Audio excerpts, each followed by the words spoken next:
Africa is warming faster than the global average, and climate extremes are costing our economies between 2 and 5% of GDP every year.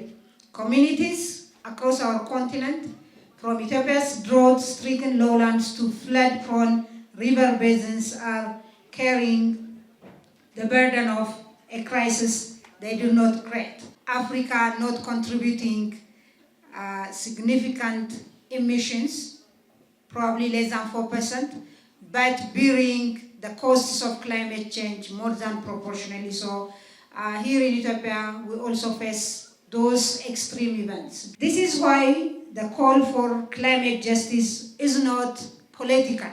It's moral, it's urgent, and it's non-negotiable. Researching about it, discussing about it, having such platforms, holding conferences are important, but not enough. We really need actions on the ground to save lives and livelihoods. So that's why I would like to mention some of Ethiopia's recent homegrown climate actions, nature-based solutions that the government of Ethiopia is undertaking in collaboration with its citizens.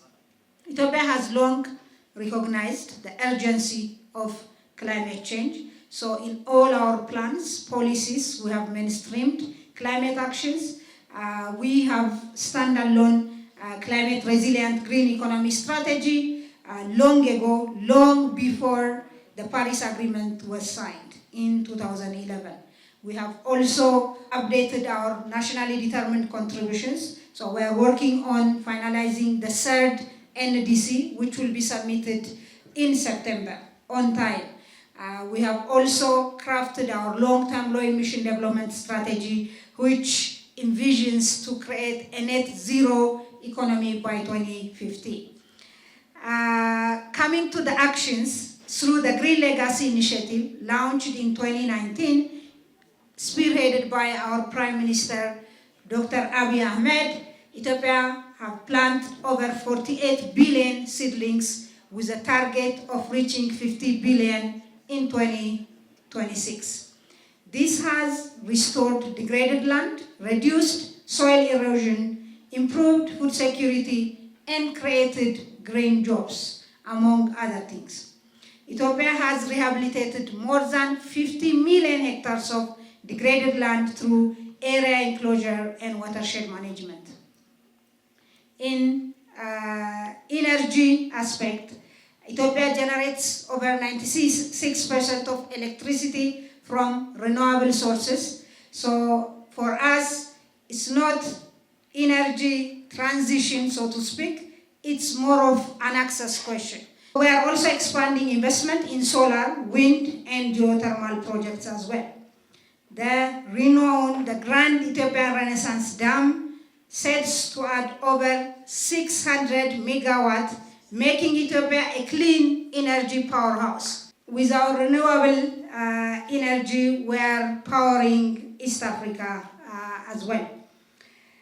In addition to the energy action or making our energy consumption and production green and climate smart, we are also investing in our food system transformation. Few years ago, Ethiopia was a net wheat importer, but as we speak now, Ethiopia has substituted wheat import, is also again set to start export.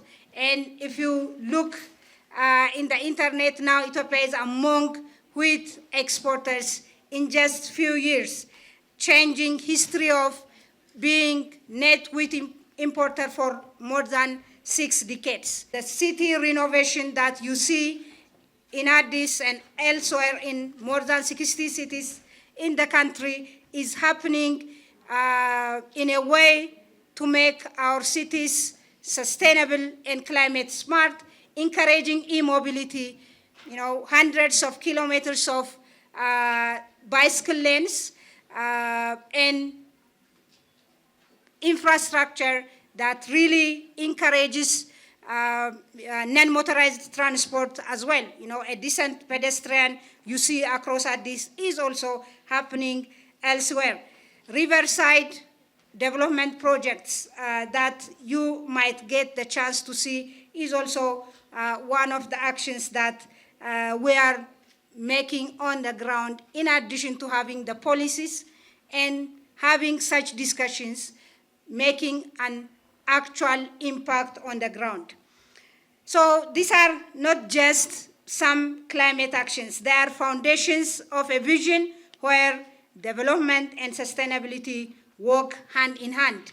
So, you know, we proved the narrative that being climate smart costs growth. We know that strategies and programs alone are not enough. It is the creativity, passion, and courage of young people like you that will carry us forward. The Nairobi Summer School on Climate Justice is a powerful testament to this truth. Over the years, it has empowered more than 2,000 youths from across Africa and the global south to become agents of change. I'm confident that this fifth cohort, hosted here in Ethiopia for the first time, will carry that legacy even further, linking local struggles with continental diplomacy. This summer school comes at a critical time as Addis Ababa prepares to host the second Africa Climate Summit from 8 to 10 September under the theme Accelerating Global Climate Solutions, Financing for Africa's Resilient and Green Development. We want the voice of youth, civil society, academia, and communities to shape this summit. We want to showcase African solutions, unlock climate finance, and demand fairness in global climate negotiations. Above all, we want to send the message that Africa is not a victim, but also a leader, a partner, a driver of global climate ambition. Over the past 50 years, we have been discussing about climate change, you know, about justice, about being fair, about Africa and other developing countries, corners of the world being affected more than proportionately. So we have played that role for long, but nothing has happened. But across Africa, we have noticed and we have witnessed several homegrown solutions that are financed by the communities. The governments themselves are working and making change across the continent. So that's why, through Africa is a victim, we have not contributed that much to the climate change, but playing that all over again will not help that much. We have noticed that, we have witnessed that. So now Africa has solutions that work, homegrown solutions. So we want to leverage those. If the world wants to come around those solutions and finance those solutions, we are ready to accept that. We want Africa to take its rightful position in global climate governance, in decisions that really involve climate finance allocations, finance architecture, multilateral institutions. So Africa needs its voice to be heard in those architectures and global governance.